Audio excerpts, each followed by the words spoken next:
Hospital Porter's Pride and Dignity, Stop the New World Order, welcome to Hapanwo TV. And this is a reply to video. And I don't do many of those, I know, I've done very few. I've done a couple of slacks, maybe one or two more. It's not generally what I do. But I'm going to do one this time, and it's not a slacker this time.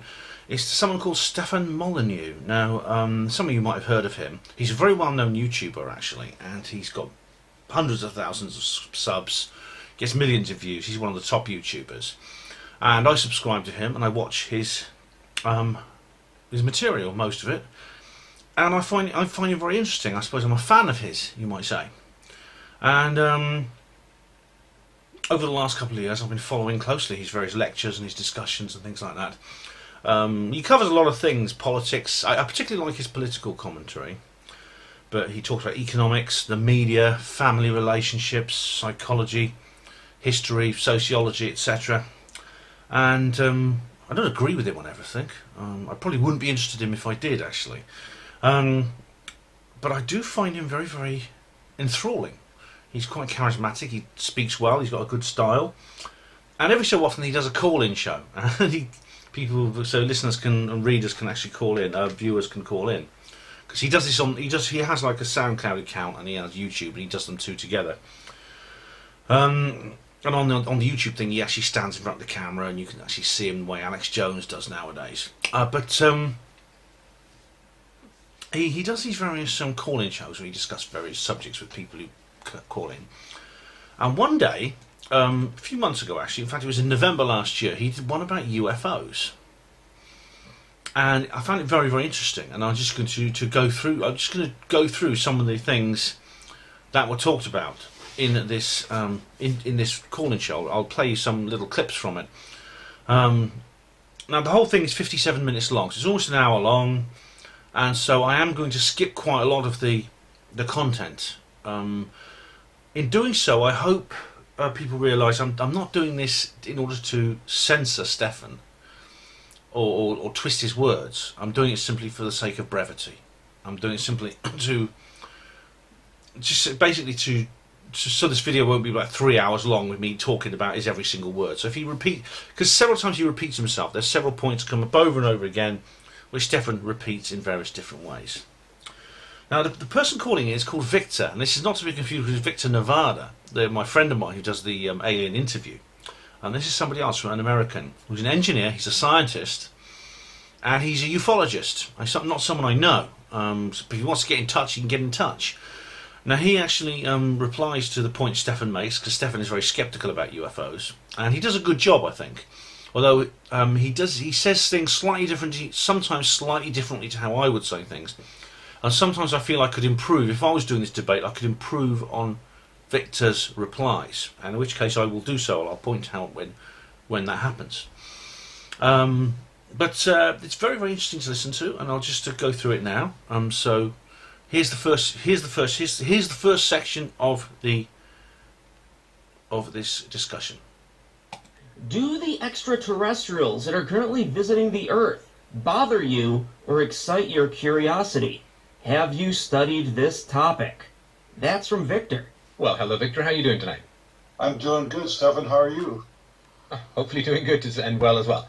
When I was younger, I guess in my early teens, I was quite interested in the UFO phenomenon. And this was when Close Encounters of the Third Kind was out, and there was quite a lot of talk about UFOs. People always say Close Encounters. It's like Close Encounters is what got them into UFOs. And the skeptics always say things like, oh, grey aliens didn't exist before Close Encounters and things like that. This is an aside, it's nothing to do with what Stefan is suggesting. But Robbie Graham, for instance, has contacted the production designer of Close Encounters of the Third Kind, and he says, look, where did you get the idea for those little grey aliens? And the man replied, oh, I just called up somebody who sees them, one of the contactees. So the skeptics are putting the cart before the horse. Close Encounters didn't inspire people to come up with the ideas of grey aliens. The grey aliens were already in existence. The film was based on reality. Anyway, sorry, I'll carry on, Stefan. And I found it all interesting and fascinating, and did some research. And, you know, as far as the physical possibility of it? Yeah, of course. I mean, the idea that human beings are the only sentient beings in the universe seems to me an act of sort of mad egotistical vanity, and the idea that nothing else could ever come and visit us, I think, would be untrue. So I certainly don't put aliens visiting the Earth as beyond the realm of possibility. It certainly is physically possible, but naturally, as you can imagine, it's a pretty high standard of proof, to put it mildly. Well, so it's a pretty high standard of proof. He's just said it's possible. He's just said it's feasible. I mean, no scientist I know of, actually says that it's not possible that extraterrestrials could actually find us. Even those who talk about Fermi's paradox, which is the kind of "why aren't they here already" thing. I'm actually speaking at UFO Truth Magazine conference later in the year, where I'm going to actually do a lecture all about the links between UFOs and the search for extraterrestrial intelligence, the thing with the telescopes pointing at the sky, listening for alien messages and things like that. Anyway, Victor now speaks. That's one thing I think that Carl Sagan said, something to the effect that extraordinary claims need extraordinary proof. And that's so original. And I'll tell you something else, right? It's good to be open-minded, but not so open-minded that your brain falls out. Skeptics, honestly, skeptics. This is not Victor. This is Victor just quoting Sagan, It turns out that even wasn't original by Sagan. I think it was someone else who said it before him. And I doubt if that's really true. I was curious, have you ever read Carl Jung's book on flying saucers, the famous protege of Sigmund Freud? No. He wrote a small book. It's like 144 pages, and the full title is Flying Saucers, A Modern Myth of Things Seen in the Sky. And he basically spent most of the book stating that it's one of his archetypes. Modern man is... Well, that's it. See, Jung made a good point. He said that the archetypes. I mean, an archetype is almost like a Platonic perfect form that is behind everything, and there's various different types of them, and UFOs are one of them. And this is why we see UFOs in one form or another throughout history, even before they're called UFOs. Victor, I'm going to skip this bit actually because I don't think Victor says anything interesting now. I've made some notes here. Hang on. Yeah, sorry, three minutes in. 1 minute. I'm just going to forward wind a little bit. It might not be exact, but I'm going to go back 3 minutes in. Here we go. All right. On other things, but anyway, I've got a lot of books. But Victor talks about J. Allen Hynek and about how J. Allen Hynek changed his mind. He was originally a UFO skeptic, and he became a UFO believer, a so-called believer.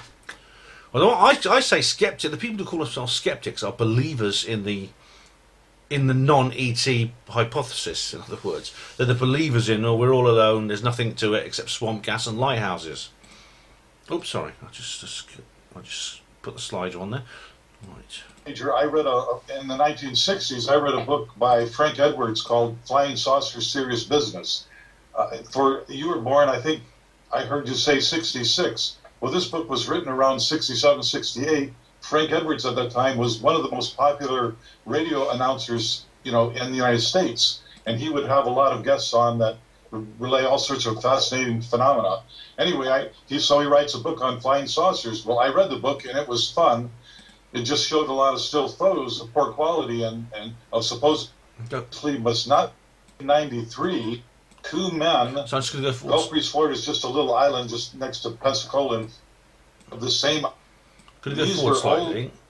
Sorry, I've here we floated down one strip at a time. And Victor, what Victor is saying in this course of this discussion is very interesting because he's giving Stefan a list of reasons, a list of claims, a list of cases, basically, ufological cases. And Stefan's response to this is very, very interesting. One moment.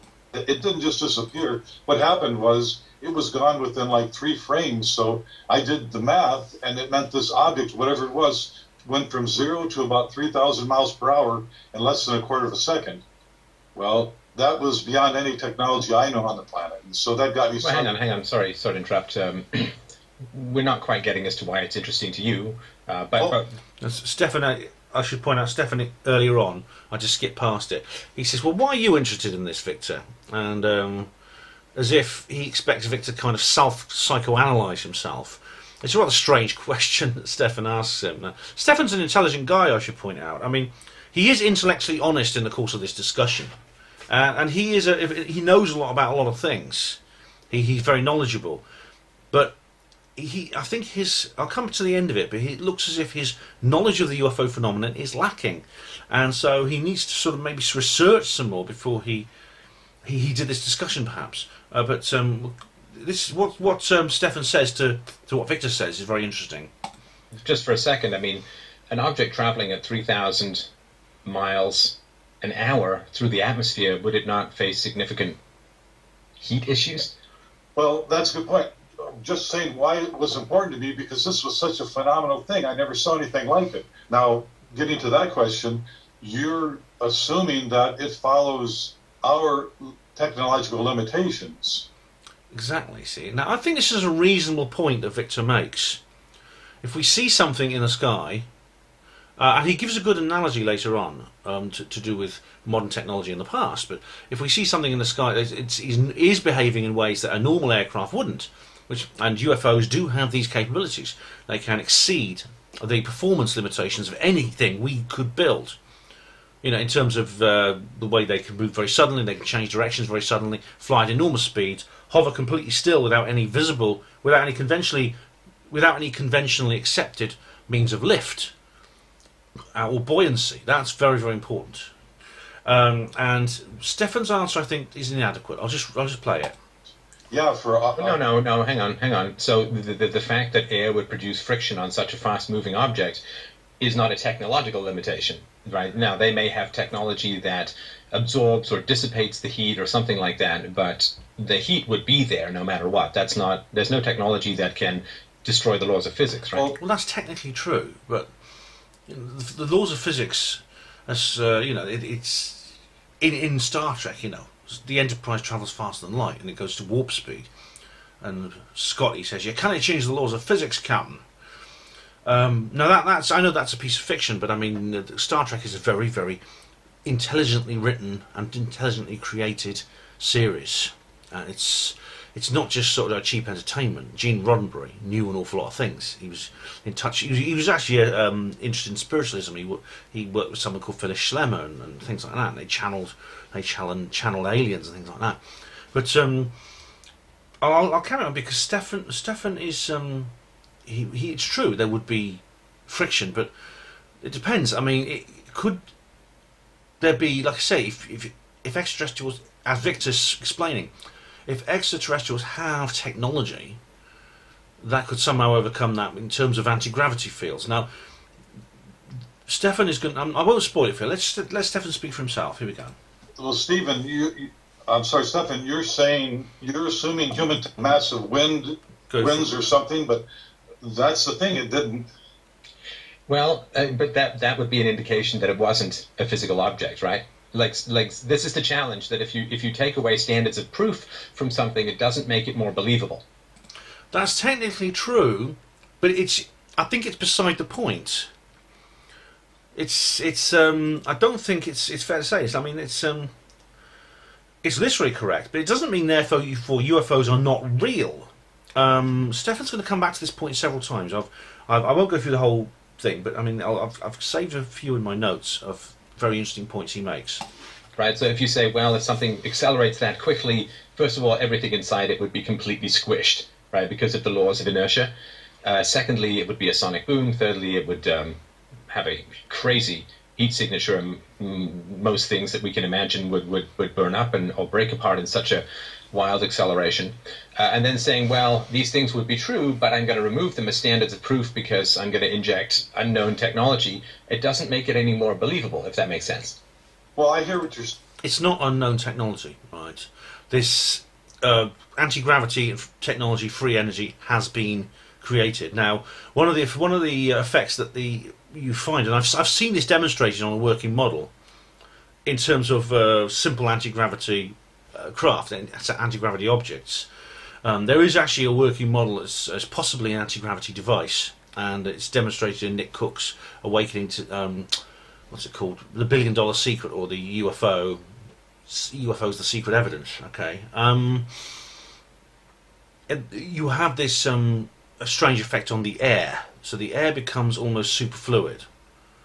And you do actually have, like, it's possible that this could be the mechanism that UFOs use. Now, of course, this kind of technology was being discussed openly until about maybe 1950 or so.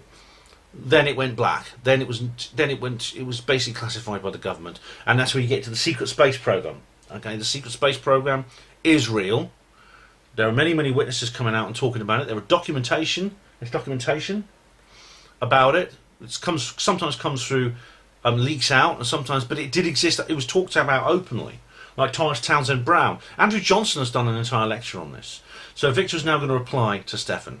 Saying, right, you don't want to think of some unusual technology which we can't explain. That's perfectly fine. No, hang on.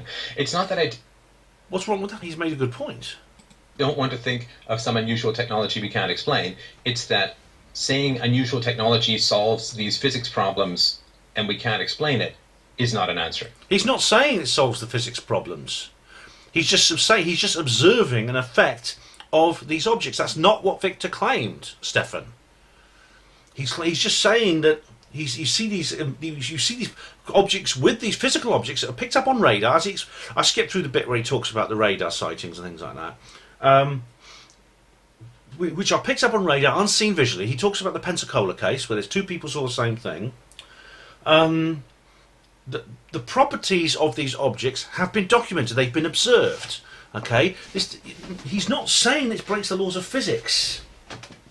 Victor's not saying that. What he's saying is that in order for this object to fit within the laws of physics, you're going to need some form of technology other than what humans are capable of building for our aircraft and our spacecraft. Right. That's you might as well say magic, right? Because if technology is it's not magic, Stefan. That's unfair. This is what the skeptics say. Significant problems of physics. Like, okay, so you could say, well, if something accelerates from 0 to 3,000 miles an hour, certainly a human being standing in such a craft would be squished. And then you could say, well, maybe they have a sort of stasis bubble that... Stasis bubble. I mean, what's a stasis? A stasis bubble is something from Red Dwarf. I mean, come on, Stefan, come on. I know I mentioned Star Trek earlier on, okay, but, it's not... What it is a... If you, in terms of anti-gravity propulsion, this is what's been observed by many people who work in this field. That gravitational field. Well, if you have a gravitational field, it means that essentially what's inside is not affected by inertia from the world outside. So it can move very, very quickly, and what's inside is not affected by inertia. In other words, it doesn't move within this bubble. It's stasis bubble's the wrong word, but within this gravitational field, within the confines of this artificially generated gravitational field. That takes away the laws of inertia. Okay, well, then you've just gotten rid of the laws of inertia. And you say, okay, well, maybe they have some way of bypassing... We haven't got rid of the laws of inertia, Stefan. What we've got rid of is the possibility that that inertia cannot be overcome using something other than piston engines and jets. The sonic boom that would occur. You say, okay, well, then we've just taken away that. Or maybe they have some way of controlling or dissipating the ridiculous heat signature that would provoke, right? And you say, well, we're just taking away standards of proof and saying we can do that because of magical alien technology. That, to me, again, I'm just looking at... She wouldn't use this patronising language of the skeptics, magical alien technology. At it from sort of the skeptical viewpoint, which I'm sure you appreciate. But let's get back to why it's of interest to you, right? Because we all... See, it's the third time he's asked that. Okay, it's a fair question. I mean, if some people have asked me that question, why is it of interest to you? But see, Victor doesn't actually reply to this. Let me just go to my notes. What's the next one? Yeah, he doesn't actually reply to this as such. We all are. Stefan keeps pressing him on it. Exposed to a whole bunch of different stuff in the world, right? We see documentaries on Bigfoot. We see documentaries on ghosts in the Titanic. We see documentaries on UFOs. We all exposed to different things. He's done one on flat Earth as well. Strike our fancy. This one, of course, has become, I guess, what some people would call an idée fixe, or like it's become very, very important to you. And I'm just curious if you know why. So say... Honestly, I mean... Stefan has interviewed physicists, he's interviewed biologists, he's interviewed people with very, very specialised interests in various kinds of fields of science and fields of history and other areas of study. And he doesn't describe what they're doing as an E-Day fix. An E-Day fix is like an obsession. It's a bug. It's like a hobby horse. He doesn't say, well, why are you interested in this? You know, he doesn't. He asks them how they got into it and things like that. But he does it in a more respectful way. He doesn't sort of say. He doesn't use his words like E-Day fix. E-Day fix is like a. It's a very derogatory thing to say. It's like it's suggesting someone's a bit crazy about something which they shouldn't be. Well, I got exposed to this stuff, therefore it became very interesting to me. I've been exposed to a lot of music, but there's only a few bands that I really love, right? So the exposure to music doesn't cause the love of the bands that I have. There's other things that are involved. And so my question is, of all the things that you've been exposed to, from the Loch Ness Monster to Bigfoot to UFOs or whatever, not putting them all in the same category of belief, but why do you think this became, in some ways, your life's work? Well, it's not my life's work. In fact, so as Victor said, he explains it. This is just like me. It's just one of the many things we look into. Happens to be something I'm very interested in, but it's not. Anyway, where have I got? Sorry, I've lost track of where I am. I'm going to go forward a little bit. This is another interesting point, which is related to the rest. He kind of like Victor asked some very, very legitimate questions about Stefan's etymology, about how he comes about his position. Right, so when things are sort of physically impossible, saying that alien technology can make it happen somehow is not scientific. They're just going over this. They go over this point a few times, and they argue the same points over and over again. I just skip through that because it's just a repeat of what they said before, really, in different ways. This is removing standards of scientific proof. Stefan, let me ask you a question. Do you remember who Antoine Lavoisier was? I don't, in fact. Well, he was one of the best scientists of the late 18th century in France. He was one of the first modern chemists. He explained some real basic fundamental relationships of chemistry. And in addition, he was one of the prime movers of the metric system in the Academy of Sciences in France, all right? For his time, he was like the top scientist, all right? Well, in 1772 in Loos, France, for instance, peasants this town was roughly 150 miles west of Paris. Peasants saw a rock fall from the sky, and they were amazed at this. Okay, this rock crashed down in the sky. Wow. In those days, they didn't know about meteors, but anyway, they had somebody, and these were a bunch of peasants. They couldn't write. They got somebody who could write a letter to the French Academy of Sciences. Said this incredible thing happened. Well, the French Academy sent Antoine Lavoisier himself to go there. Took him probably 5 days or so. Rocks falling from the sky. You must be crazy. The best scientist of his era talked to the peasants. He saw this fused metallic rock on the ground. When peasants said it was like during a lightning storm, he said, "Aha, there it is." He knew that these poor peasants were very unlearned. They couldn't understand that a lightning bolt must have come from the sky and hit the rock and fused this metals, and that's the answer. Well, because Lavoisier's mindset was very simple. Rocks don't fall out of the sky for the simple reason is there are no rocks in the sky. And if you want to say there's the scientific principle, this is not you want to call it a universal. Our level of science is so immature, it's ludicrous to think that we understand all of the scientific natural phenomena. Well, this is a good point, right? Because in, I think, about 1850, some scientist or engineer stated at some point that all patents offices and science departments at universities should be shut down. And people say, well, why? He says, well, because basically we've made such progress in the last few years that there's nothing left to discover and nothing left to invent. Humanity has reached its pinnacle of technology and knowledge. This was in 1850, 160 plus years ago. So Victor's making a good point. He's stating a good point. Now Stefan has to address this. On the planet. So here are the best Oh, scientists. come on, Victor, come on. Don't give me this straw man argument. Did I ever assert that It's not a straw man argument. He's giving a metaphor. It's a metaphor for what the point Stefan was making before. human beings know every conceivable scientific principle or method? No, I'm sorry, but you're indicating that I'm throwing out science, and I'm not throwing out science. I don't know the science that could be involved with this, and so Yes, but not knowing, like saying that there's an answer to something that involves scientific methods or scientific properties or technologies which we can't even figure out is exactly the same as saying magic. Okay, you don't Like the meteor falling from the sky, a rock falling from the sky doesn't violate the laws of physics, right? But now, the neither- problem that this physicist or the chemist that you But neither do UFOs. I mean, they don't violate the laws of physics, but they clearly... This is not about the laws of physics.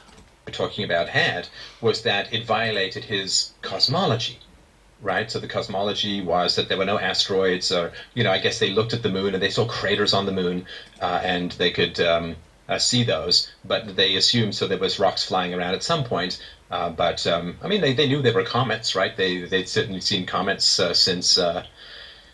Hadrian saw a comet. There was a Hadrian's comet. Right? Yes. So they knew that there were things flying around in the sky. You can see shooting stars, right? So they knew that there was stuff flying through the sky. Now maybe there was some particular belief that there was a dome of glass, or I don't know what it was, right? I have no idea what the cosmology was in 18th or 17th century France, but they had some cosmological belief that forbade this guy conceptually from thinking about an asteroid or a meteor or a piece of rock falling from the heavens onto the Earth. And that has had various sets of belief, right? The belief that the sky is a dome 3,000 miles up, as some people have. Some people still say that, don't they? Stefan's actually, sorry, this is an aside, but Stefan has actually done a debate with a flat earther. It was quite funny. Claimed in the past, and that nothing can come through it. Well then, right, but they have a faulty cosmology, but a rock falling from high up to the ground doesn't violate the laws of physics, right? He just couldn't conceive of that happening because of his particular approach to the cosmology of the Earth and the solar system. Well, that's kind of what Victor's saying about UFOs. If I understand Stefan correctly, he's essentially saying the same thing. I mean, it's not a straw man argument. He's essentially saying, that we perceive something. We observe the properties in these objects, these unidentified flying objects.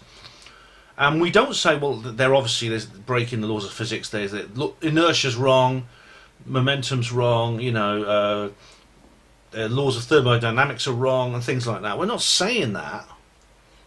We're saying that we're observing something that appears to be impossible using our technology. Not physically impossible using our technology. I agree with you, Stefan, but I'm just saying people's worldview can limit what they can understand of their Precisely. environment, of their surroundings. So No. See, this is the argument that is often made by people who have come with. That's fair enough. That's a fair point you made. It is very unusual claims, right? They come with unusual claims, and then when people start to push back, they basically start to insult people in a way by saying, "Well, you're just too limited." Insult? Who's insulting? In your thinking, You're too bound into your particular world. No, it's not insulting to say that. Hang on, I'm just going to rewind that a little bit. So I'll let Stefan have his say. All right. With very unusual claims, right? They come with unusual claims, and then when people start to push back, they basically start to insult people in a way by saying, "Well, you're just too limited in your thinking. You're too bound into your particular worldview, and you just can't expand your mind to get to my particular place." And listen, I think it would be super cool, beyond cool. It would be fantastic and wonderful if there was proof of alien intelligence. As I've said before on the show, they're going to arrive here to trade because it's only the free market. No, I'll come to the free market thing in a minute. That's quite funny. But to the point, I think Stefan is misrepresenting what Victor said here. Okay, no one's insulting anyone. This is simply a statement of. It's a statement of fact regarding knowledge versus observation. Now, it's not insulting to suggest that somebody has a limited knowledge in terms of what their observation is. It's not insulting to suggest that few hundred years ago, people saw lightning strikes and they thought it was God. It was Thor or something like that. Okay, it just means that's from their perspective, from their ability to perceive the world around them. That is a perfectly logical conclusion to make. It's not an insult to say that. It's simply a statement of. It's a simple statement of fact. So Stefan, I think is I don't know. Stefan can be a bit of a shit stirrer sometimes. I think he may be trying to bait Victor a little bit, and Victor gets upset. You see, he's trying to interrupt Stefan there. But let's go on to the free trade thing. This basically this is 20 minutes into the show, and it's basically Stefan and Victor keep repeating these points again, and they're pretty much at cross purposes. I don't think Victor actually communicates his position to Stefan. Victor does quite a good job of replying to Stefan. I think I could have improved on what Victor said at the time, but then I've watched this about 3 times now, so it's very easy for me to say what I would have said. Maybe Victor would have probably rethought what he would have said, probably reconsidered that he'd have said something different. But in the heat of the moment, when you're in a discussion with a guy, it's not always possible to come up with the perfect sort of riposte, the ultimate rejoinder, you know. Going to give them the technology. So they're going to arrive here to trade. It'll be a big giant floating mall that comes down with flashing lights and... Oh, did he say what I think he just said? Comes down with flashing lights and jetpacks and time particular place. And listen, I think it would be super cool, beyond cool. It would be fantastic and wonderful if there was proof of alien intelligence. As I've said before on the show, they're going to arrive here to trade because it's only the free market that's going to give them the technology. So they're going to arrive here to trade. It'll be a big giant floating mall that comes down with flashing lights and jetpacks and time travel and teleportation devices and virtual reality Kate Upton hotel rooms or something. I don't know. A giant floating mall. With all those things, oh my goodness. He's a bit of a joker, Stefan. He likes to have a laugh, but I mean, Stefan's a big believer in he's an anarcho-capitalist. He doesn't believe in state intervention into the economy, and I mean, I've come around pretty much to that idea myself. I've been reading Ayn Rand, as I've explained in a previous video. I've been reading Ayn Rand, an American author who talks about this sort of thing. But this is the first time within this discussion that Stefan anthropomorphizes. Stefan actually tries to put himself in the place of the aliens, and you get this a lot. You get people doing this a lot. People will do this a lot to try and discredit ufology. They'll say, "Well, what are these aliens doing? They fly all the way from Zeta Reticuli." And then they don't land on the White House lawn and talk to the president. They don't fly down to London and speak to the Prime Minister. They just make a few strange marks in some wheat fields. They insert an anal probe into some wide-eyed Wiltshire yokels, and they bugger off home without saying hello. That's not very intelligent. I mean, that's crazy. Why would the aliens do that if they existed? And what this person is actually saying is, why would they do that? Because that's not what I would do. If I flew to another planet, this is what I would do, not what they wouldn't. I wouldn't do what the aliens do. That's all the person is saying. And if the problem is, if we can't put ourselves in the aliens' shoes, I mean, even if the aliens even have 2 feet, because it's possible that we're dealing with psychology. We're dealing with something that creatures that probably think very differently to how we do, and it's not speculating or magic to say that. In fact, we don't even have to go off this planet to make this point. How many of you got dogs? I mean, a lot of people have dogs, right? So surely occasionally something will happen where the dog will do something, and you'll go and say, why is that dog doing that? What's he doing? Why is he weeing against that lamppost? Why is he staring at that bush? You know, things like that. Now, I don't know. You don't know why he's doing that because you're not a dog. He knows why he's doing it because he's a dog. There's an awful lot that we do which your dog wouldn't be able to comprehend. Okay, you couldn't explain half the things you do to your dog, even if the dog could talk. So you don't even have to go to other planets to realise the falsehood, the mistake that is made when you try to anthropomorphise, when you try to put yourself in the shoes of the aliens. So we don't know whether they trade or not. We don't know whether they have money or not. We're dealing with, it's far too early to actually even consider that. Again, Stefan's obviously a sci-fi fan. But they're going to come here to trade. They're not going to come here to slice us up, because that would be a government program. There's no profit in slicing people up. Well, is it? I mean, I don't know. I mean, maybe I think governments do that incident. They do slice us up. That's not the point. They're not going to come here to impregnate buck-toothed women in the backwoods of Arkansas, because there's no profit in that. Well, again, profit. The thing is, they do impregnate buck-toothed women in the back streets of Arkansas, the backwoods of Arkansas. And women in many other places, with or without buck teeth. And again, we don't know why they do it. It's not about it being profit. I mean, anyone who studies these things in detail, the abduction phenomena, the slicing up of people and cattle and things like that. He talks about slicing up of cattle. I think did he say it was that later on? I can't remember, but he talks about slicing up cattle at some point, which is a rather amateurish and ignorant way of describing the animal mutilation phenomenon, which, again, I don't think Stefan's looked into in any detail. I've looked into the animal mutilation phenomenon in great detail, and I have to say, I don't know why whoever or whatever is doing it. Ditto the abduction. And reproduction, sex and reproduction, is a big part of the abduction phenomenon. Okay, that is an observation.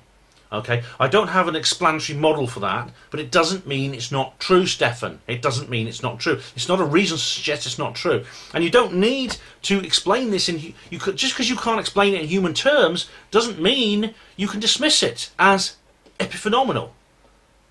I mean, right? So they're going to come because they want to trade, and they're going to be very interested in trading. If because if you look at sort of imperialism, which is sort of the analogy, right, to what happens with UFOs. Okay, I'm going to move forward a little bit. Where's the next bit of interest?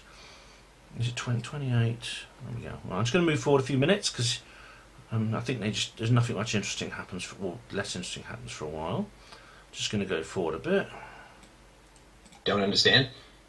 That doesn't explain anything. Let me give you let's do a thought experiment. Can we do one simple thought experiment? Okay, keep it quick, man. Okay, please. Let's say in 1993, Intel made the first Pentium processor chip. Let's just say, I don't know if you heard that.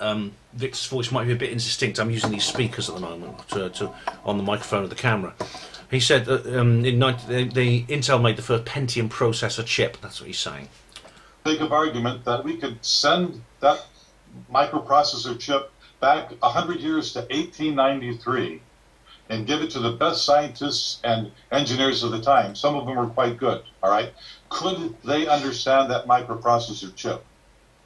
Well, they could look at it under a microscope and see it basically has two types of material, but in 1893, they wouldn't know how to power this electronic device up because the idea of the electron wasn't even known to man until 1897, 4 years later. For us, it's very simple science today. Then it would be incomprehensible. It was the magic of 1993, which you and I don't think is so magical now. So just by saying we don't understand something doesn't mean it's got to be magic in the sense that you and I mean. To me, it's just advanced technology, something beyond our... That's a perfect point he's making. You know, in a sense, if we did expose people in the past to modern technology, they'd be in a similar situation. They would be observing the properties of something without being able to explain it. It doesn't mean they may understand. It doesn't break the laws of physics.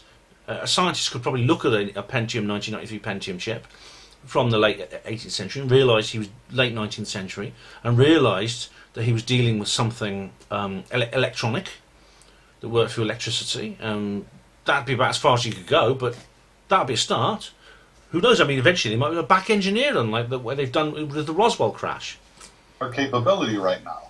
Fantastic. So, is there a place where I could look at a microchip from a space alien's world, or a rocket ship from a space alien's world? Can I go and examine it? Because what you're providing here is physical, tangible evidence that would be beamed back 100 years to 1893 of a Pentium chip, which they could open and they could examine. Now, of course, they would say, we don't know exactly what this is, we don't know how it works, we don't know what its purpose is. but it would be there. Physical. That's a good point. Stefan's right. Where do we have extraterrestrial technology on the Earth? As I've said before, I think we do. Physically able to be seen, to be examined. Anyone could look at it. Anyone could try and figure it out. They could run electricity through it and see if they could figure it out, right? So everything that's there, they may not understand the purpose of it, but it would still be there for them to examine. A physical object. Okay, if you want something in your hand, you're going to have to go to the federal government. But for the layman, for us, for the normal people, there have actually been one doctor, Roger Lear, he was a podiatrist. He helped something on the order of 30 or 40 people have surgeries to remove unusual implants in their skin. That's true. Underneath their skin. And they've had these materials analyzed, and they're very unusual combinations of elements that are not normally found or ever manufactured. Correct. In the world as we know it today. And you're right, we don't have an alien spacecraft, all right, but we have lots of scientific evidence of strange phenomena from radar. It's not radar records, visual records, infrared records, ultraviolet records. There's a lot of different scientific stuff that, but the average person doesn't have a spaceship. Does that mean, are you saying absence of evidence is evidence of absence? I don't think so, just because we don't have something. I know China's here. Oh, no. No, he's made a good point. If you go to the secret space program, it exists, right? If you get involved in the disclosure project and the ET, the citizens' hearing and the various witnesses that have come forward, there's many good reasons to suspect that the federal government does have extraterrestrial technology in its possession, and it is basically these craft, these extraterrestrials, they come to grief on the Earth's surface, and they're secretly salvaged by the government, and they're analysed, they're back engineered, things like that. That's of course the plot for my book, of course, Roswell Rising, a novel of disclosure, available at all good bookshops now. It depends, right? So with claims that are extraordinary, right, that human beings have had bits of alien technology injected into their bodies or absorbed into their bodies or implanted into their bodies, that is an extraordinary claim. Right. No, it's a claim, Stefan. All right, the word extraordinary is not a qualification. It's not an adjective that you can put into something because of the nature of what it is and how closely it resembles the normality of your society. Okay, that's what unless you mean something else by extraordinary. Because, I mean, that's what generally extraordinary means. And as I've said before, I said this in my skeptic speech, you can say, well, that's extraordinary, so it needs a higher burden of proof or a standard of evidence than something that's not so extraordinary. No, it's a claim. Is there evidence for it or not? It's a claim, Stefan. That's the only question. Right. Now, is it physically possible? Sure, space aliens could come down and they could use little blow darts and they could put tiny drones into people's bodies or whatever's going on. Yeah, physically, it's certainly possible. It's not contradictory within the laws of reality. It's not like they're turning people into square circles or something like that. But if you say this has happened, then it's an extraordinary claim. If you say a bird flew from one tree to another yesterday, that is not an extraordinary claim, right? Again, I think you're trying to define extraordinary as something that's different to normality as you perceive it. But again, I mean, suppose you've never heard of birds, then the idea of a bird flying from one tree to another will be crazy. You say, well, look at that thing. You telling me that flies? You've got to be joking. You telling me that can levitate in the air? Doesn't it break the laws of gravity for something to go across to another tree? You see what I mean? So I don't require evidence to say, yeah, I'm down with birds flying from tree to tree. That happened, that's real, that's honest to goodness fact. It's not an extraordinary claim. But if you're going to make an extraordinary claim, like there are human beings who've had alien technology dug out of their bodies, and I say, well, show me one, I'd like to see it, I'd like to independently evaluate it, and you say, well, we can't get a hold of any, that's different, right? So evidence absence of evidence is not evidence of absence logically, but when combined with an extraordinary claim, it certainly isn't going to push something into the true pile in the way that if you say one bird flew from a tree. You see, so this is what he's saying basically. He's basically saying what I just said. To another tree yesterday. Well, okay, that's not an extraordinary claim. Okay, so you're saying an extraordinary claim needs extraordinary evidence. Well, the example I gave before with Lavoisier, that was an extraordinary claim, and yet he refused to believe that a rock fell out of the sky. Absolutely, Victor. Victor. That was... No, we went over this. The rock, he didn't say there's no... No, you haven't been over this, okay? It's not quite the same. Rock? No, he said there was no rocks in the sky. So no, I understand. The rock, he didn't say there's no rock. No, he said there was no rocks in the sky. So no, I understand that, but he saw the rock.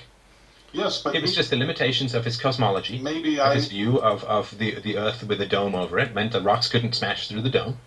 So he said, in the same way that if I'm in my basement and I show you a rock and I said this rock flew through the ceiling, you'd look at the ceiling and say, well, are there any holes in the ceiling or any holes in the top of the basement and the floor of the floor above?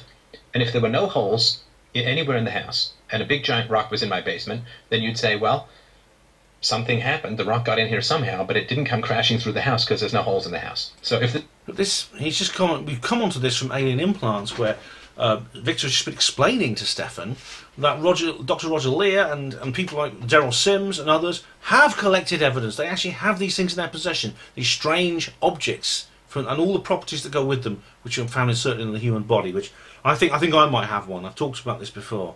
So this is very, very relevant. This guy believed that there's a dome over the Earth, and a rock can't fall from the sky, can't fall from space to the Earth.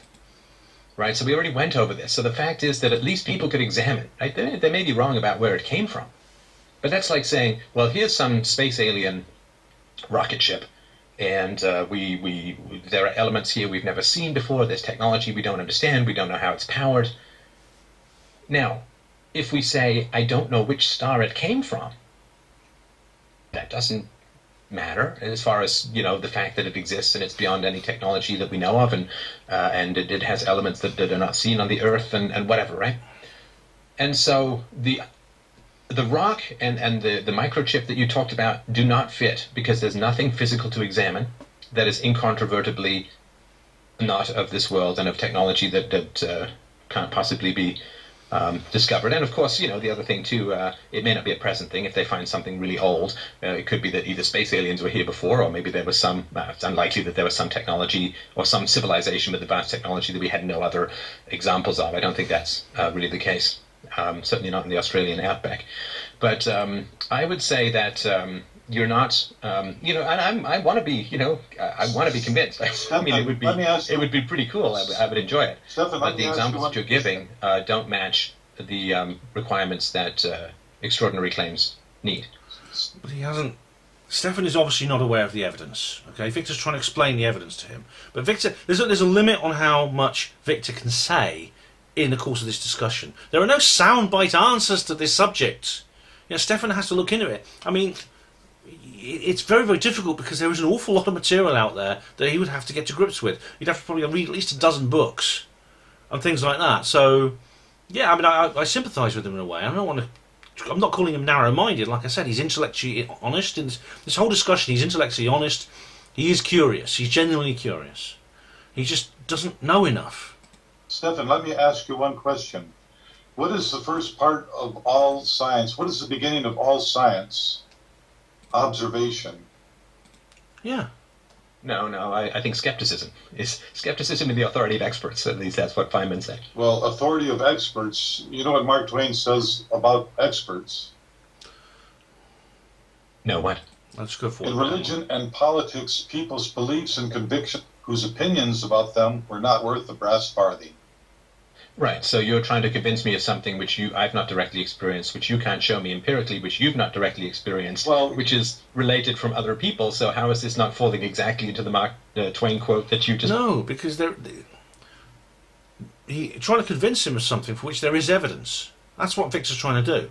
Provided me. Well, Stefan, the first thing is if there are thousands and thousands of observations of all sorts of strange things that can be shown from machines, Yes. from radar machines, from telescopes, from cameras. Precisely. And if you want to ignore all that empirical evidence, because you don't actually have something in your hand that you call an alien vehicle, well then, True. how would anybody learn? If you want to ignore tremendous amounts of stuff. The Mexican Air Force, about 8 years ago, they released a bunch of photographs of some strange craft with their FLIR, forward-looking infrared cameras. Yeah, and that's the Rove lights, I remember. And also, since this was made, that thing in Chile came up, the Chilean helicopter footage with the alien chemtrail. I mean, does Stefan see? It's there. The evidence is there. On jet planes that were flying. The United States government was furious that they got this out in the mainstream media. There's something flying there that was not visual. Their visual cameras showed nothing. Their infrared cameras showed objects flying in front of them with heat signatures. But So, wait, hang on. Are you saying that measurement devices don't malfunction? no, not at all. But they seem to be working perfectly fine. There have been lots of cases where How do you know? How do you know that they were working perfectly fine? I'm not. I mean, Honestly, Stefan, all Stefan is doing now is he's displaying his ignorance, his lack of knowledge. saying This is what I mean by second and third hand stuff. You know, like I bring up the possibility that there can be errors, right? I've worked with computers on and off my whole life, and there are errors, there are artifacts, there are problems, Yeah, I know, Stefan. I've seen Chinese lanterns, and I was fooled by them. All right, but that doesn't mean that everything is a Chinese lantern. There's lots of different things that can go wrong with measurement devices. Whether it's the measurement device itself, something anomalous in the environment that can be explained with Lighthouses, findings, or the recording, or second or third hand information. So, you know, if I say, well, things can go wrong with recording devices, and you say, well, they seem to be working fine, you don't know that, and it's making these kinds of claims, Victor, that makes it hard to follow your argument. all right. Well, I imagine Victor's making a claim based on evidence that he studied in far more detail than you have, Stefan. Let's go, for instance, in 1952 in Washington, D.C. The when a invasion. bunch of UFOs, flying saucers, whatever, flew by the nation's capital in the United States. It's true. They're Canadian. Happened. They had it on 3 different radars. They had planes up above were radio towered from people down below saying, look over at this direction, you should see something. They visually verified it. The radar operators couldn't believe what they were seeing on their scopes. They got out of their little cubicles, took out a few steps, and they saw lights in the same position. They had some video cameras of the phenomena. So we had multiple. Victor, I'm so sorry. I'm sorry to be annoying. Okay. These space aliens can travel. It's not from this solar system, right? Okay. So he's not going to address that. Stefan skipped over and changed the subject. We can't imagine that there's life outside of maybe microbes on Mars, but there's nothing going on in the giant pea soup fog atmosphere of Jupiter. There's nothing going on in the frozen planets other than maybe some tiny microbes or something. Well, but I don't know about that. What about the face on Mars? Who built that? there's no big, giant, sophisticated interplanetary technology in our solar system. So they're coming from outside the solar system. No question. So they figured out. Oh, but maybe they're travelling interdimensionally. I've said this before. Maybe they're an interdimensional thing, like Carl Jung talked about the archetypes. Well, John Keel has done a lot of work on this. Now, Keel is very interesting. You've got to read the Mothman prophecies and some of Keel's books, where he makes this point about UFOs. Do they really fly here from other planets? Are they really tin boxes that fly from other planets, or are they something else? Are they something more interesting? Interstellar travel. That is a big, giant, monster deal. You know, the space program's been running for, what, 50 or 60 or 70 years? You know, haven't even bothered going back to the moon. Can't even think about getting to Mars. And Maybe they're a long way ahead we've of had us. some pretty cool technology. You know, again, it's not in the free market, but some pretty cool stuff has happened. So the argument is something like this. They have developed technology to traverse the incalculable distances of interstellar space. Like, it's mind-blowing. It takes 8 minutes to get the light from the sun to the Earth. It takes a couple of seconds to get light from the Earth to the moon. The closest star is 4.3 light years away. That is how unimaginably far that is. Alpha Centauri. Yeah. Now, that either it's Alpha Centauri, and I know they found some, I think, M-type planets or potentially habitable planets around some pretty close star systems. But the idea that it would be the very closest star system is pretty unusual. I got to think it's going to be, I don't know if it's Betelgeuse, like hundreds of light years away, or something else, Sirius or whatever, right? But so let's just say it's dozens of years to get here. And so this is... Unless they have found some way to overcome that. I mean, there's even serious scientists talking about the variable speeds of light. And, of course, Einstein worked out through his special theory of relativity about how space-time warps when you are travelling very fast. So, if something a dozen light years away, if you could find a way to accelerate to 90% of the speed of light, and you're a dozen light years away, like at Sirius or whatever, you could do it very quickly. You could accelerate very quickly. Then it would only be about a couple of months on board your ship, even though it's 12 years to someone outside it. But even leaving that aside, I mean, there's people like João Maguijo, physicists like that, who are now talking about the variable speed of light, and about perhaps, the light is not always at the same speed at every place in the universe, which means a lot of our measurements of distance for some of these objects would be off kilter and have to be reassessed. These are space aliens that are willing, they've obviously got a nice planet, they've got good technology, they've got, I don't know, grey-headed Netflix to binge watch, whatever it is. And of course, we beamed a bunch of stuff into space, which they could pick up and enjoy. Squishy pink things doing unholy things to each other. But they have decided to leave their planet and to travel all over the place, right? Because they've got to go from star system to star system to star system to try and find...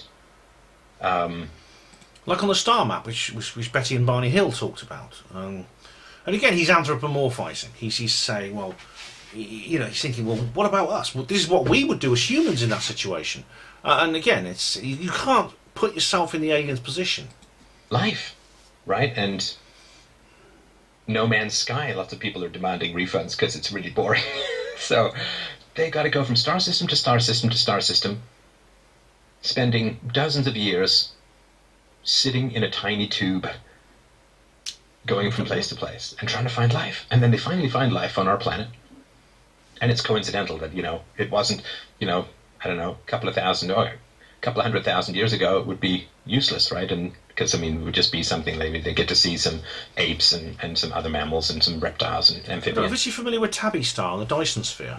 I wonder if Stefan's looked into that. And fish and so on, but it wouldn't be that exciting as having people. Dinosaurs, no, a couple 100,000 years ago, dinosaurs.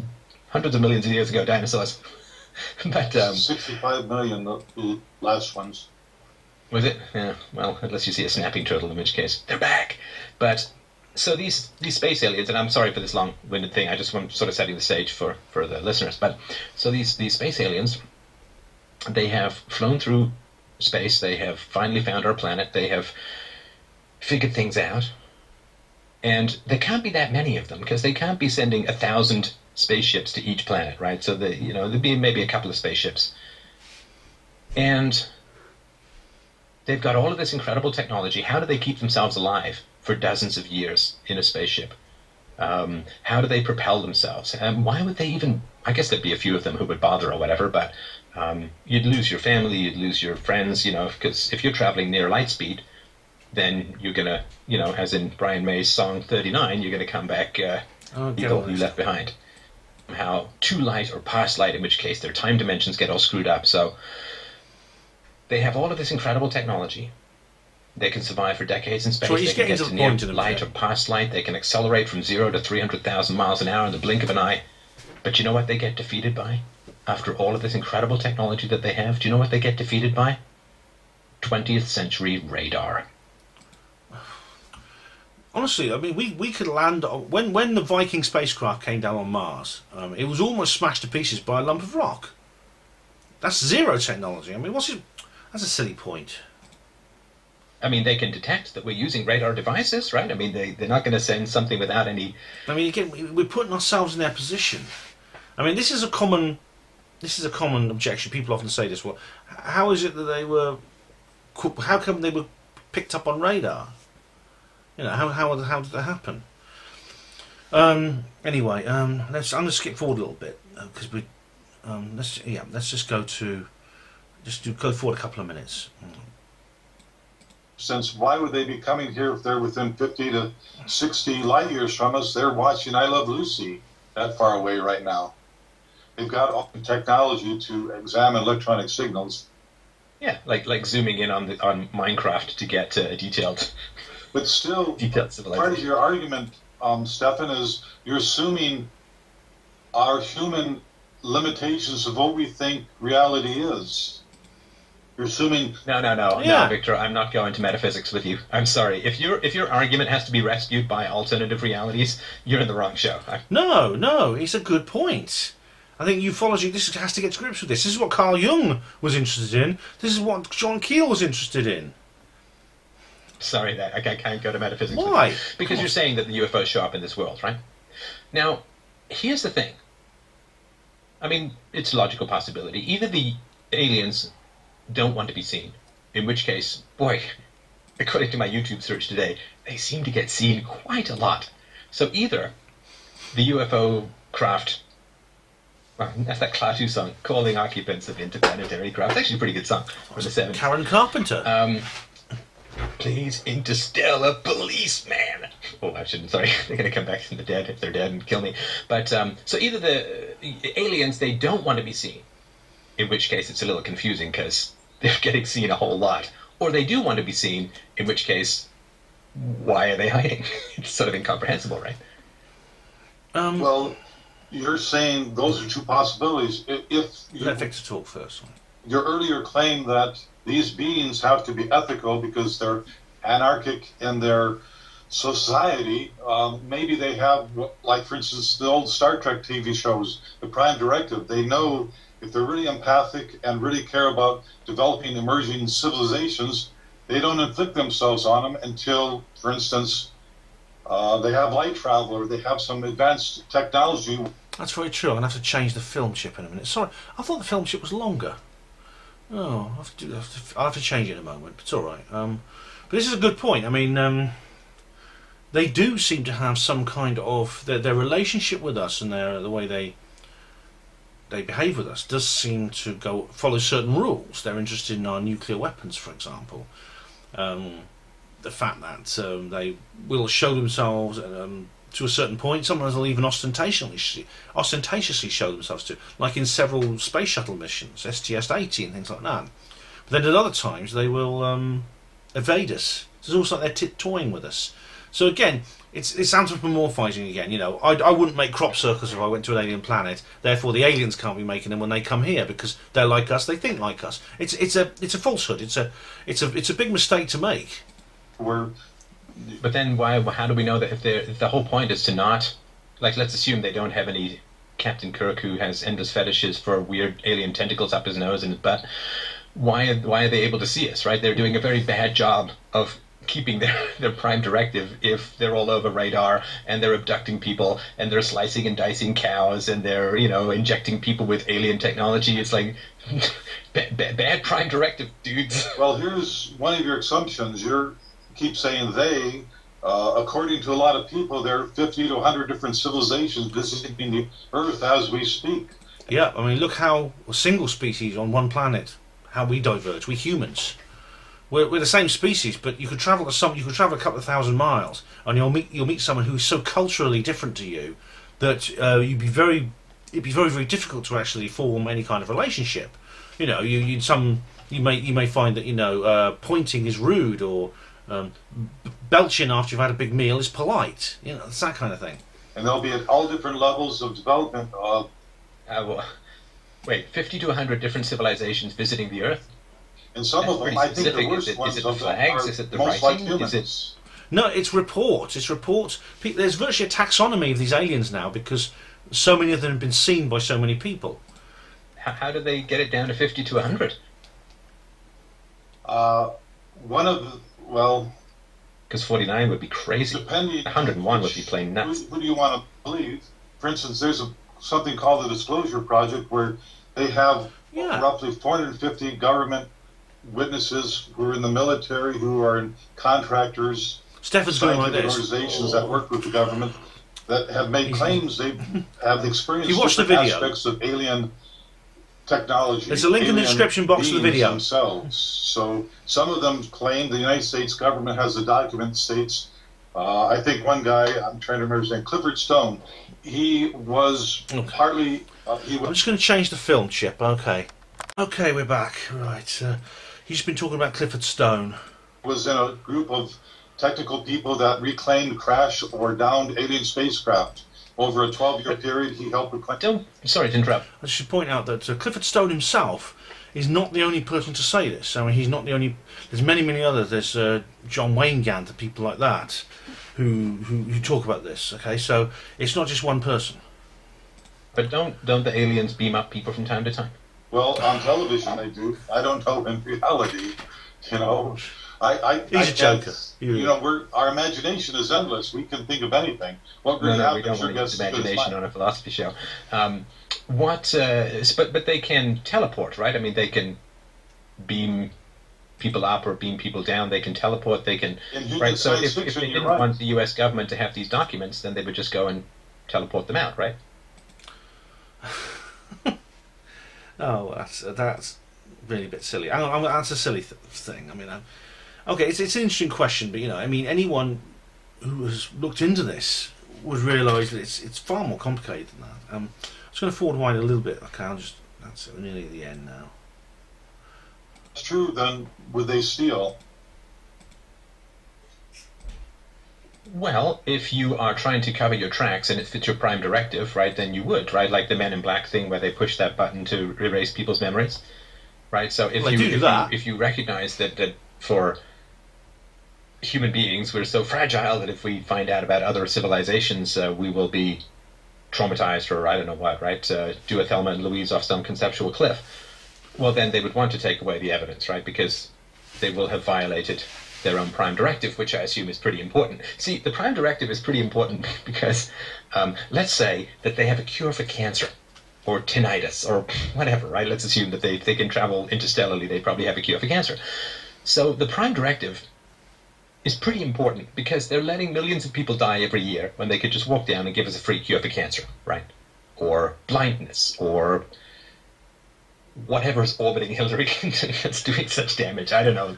That's a fair point. I mean, good question. I mean, they could if they wanted to, that's right. If they're not, then why are they not? I mean, maybe that would be a whole... Maybe they need 50 civilizations for that cure, I don't know. But they're letting hundreds of millions of people die every year. That's about right. Yeah.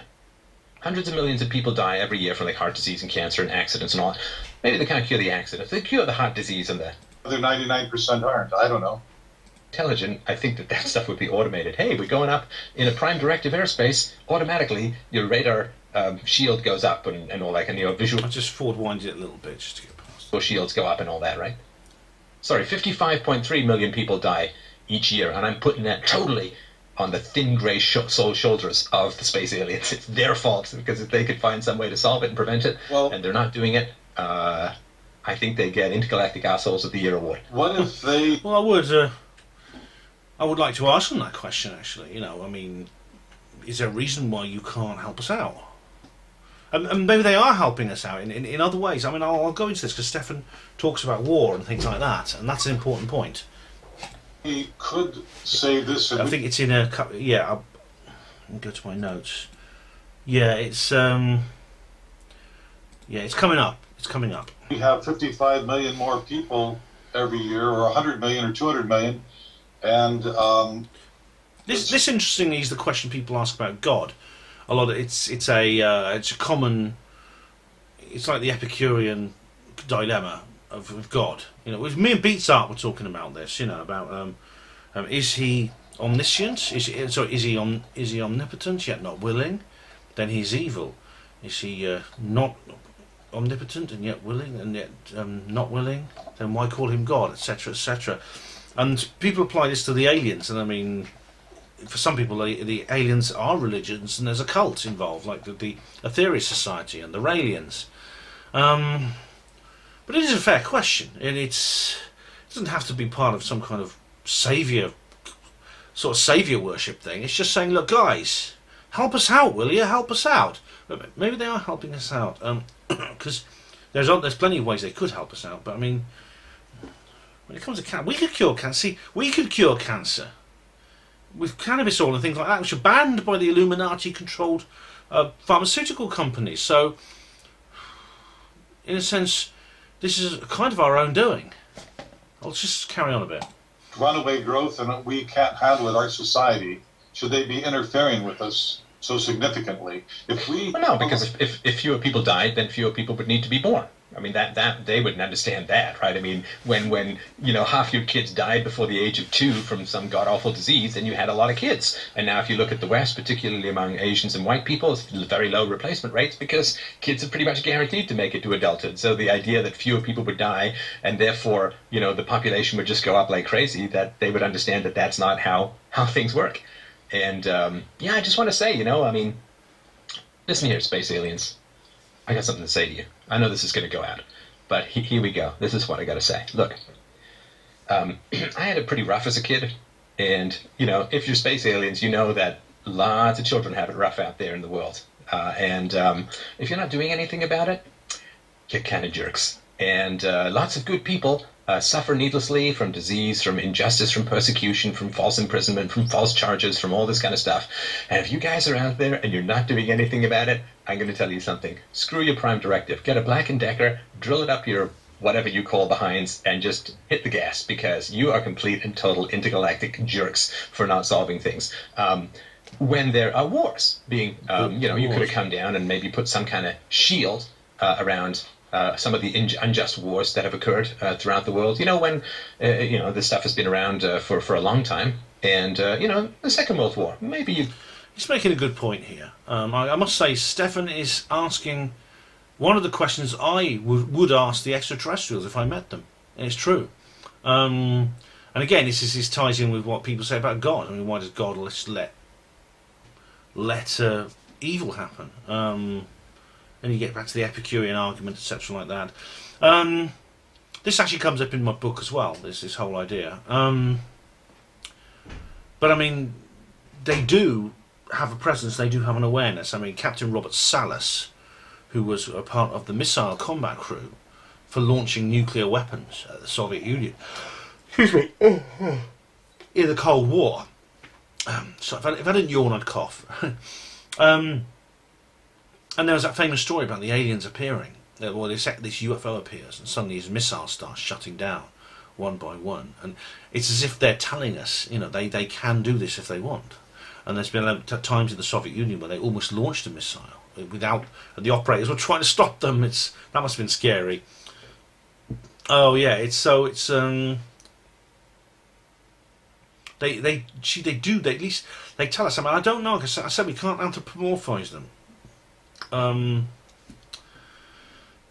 That's and yeah, maybe one day we'll get an answer to that. I wouldn't call them jerks like Stefan does, but yeah. Anyway, that's almost the end, really. I mean, that's the last real point they make. Then they just wind it down, and Stefan goes on to the next caller. I think that the lesson here is, it's interesting, and I think, like I say, Stefan is a good guy. I like Stefan Molyneux. I like the things he says. I'm interested in his work. But he seems to lack knowledge about this particular thing. He seems to have a lack of awareness. And I think that's the whole point. I think the point is that knowing a lot about other subjects doesn't mean you're qualified to comment on everything. Stephen Hawking knows more about physics and cosmology than I could forget in my lunch hour. Yet he himself has made some extremely ignorant comments about UFOs. Hawking has been said some really dumb things about UFOs, quite frankly. Anyway, I wanted to reply to Stefan Molyneux about that. I wanted to sort of say, this is where he went wrong. I don't know if he's going to watch this, but those of you who do watch Stefan's video on UFOs, I should have done this a while ago because it's back in November. I just didn't have time. I should have made this reply video back then. But I did write an article on Her Pan My Voice, a brief one. if you want to watch the discussion between Stefan Molyneux and Victor, there's a link in the description box which will take you to it. Okay, and it's also on SoundCloud. There's links in the description box of that video to where you can download it for your personal device on SoundCloud and things like that, and iTunes and stuff like that. And check out some of Stefan's other videos, because he's made some others which are much better than that one. I mean, he is a good guy, he's a clever guy, and he talks a lot of sense about a lot of subjects. Just not UFOs. So anyway, that's good. I mean, there'll be also there's going to be more videos coming up. I've got some plans for some more, so don't worry. There will be plenty to come. In the meantime, I hope you found that interesting, and thank you for watching. And keep watching the skies, as they say, and that includes you, Stefan Molyneux. So, see you again soon. Hospital Porters, pride and dignity. Stop the New World Order.